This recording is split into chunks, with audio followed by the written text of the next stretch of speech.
Hurmatly Olmaz Bakımcanovich, özüңizге belgili olgандай mına kez bir jumalık el menen joluguşu örgögө barıp keldik.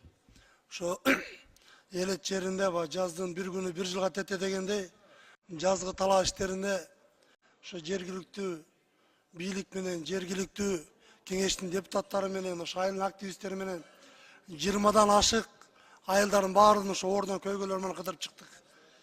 Эми чын эле мынакей карап көрсөңүздөр жазгы талаа иштерин азыр ГСМ проблемасы бар экен.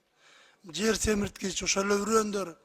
Мына былтыркы фасолдордун баасы такыр болбой калды талаш жеринде. Картошкалар сата албай атабыз дейт. Үрөндөр сата албай атабыз дейт. Ошону менен биргеликте эле мына ушул жерде чоң өкмөттүк күндө дагы айыл чарба министрлигине эме түз суроо бергенде ошол жерден жооп берди эле. 20дан ашык айылга бардык.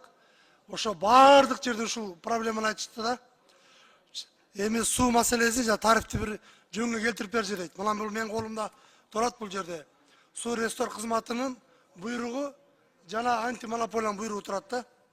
Эми ушул буйрукту бир шайкешке келтирип, бул жерде 5 сомдон деп турат. Ушул жерде министрлер кабинеттин төраганы орун базары, айыл чарба министри Бактыйыр Кечошов айтты эле. Эч кандай тариф көтөрүлбөйт деп. А жер айыл жеринде болсо ошо ООС деп айтылабы, АВП деп айтылабы, айылдык тиги айыл өкмөтү ар кимиз ар кандай тарификация айтып атыптыр да. Ушуну бир жөнгө салып берсе экен дейт. Ушуну көзөмөлгө алып койсоңуз ушуну. Бул бир эле баягы областтык жалпы Кыргызстан боюнча көйгөй да.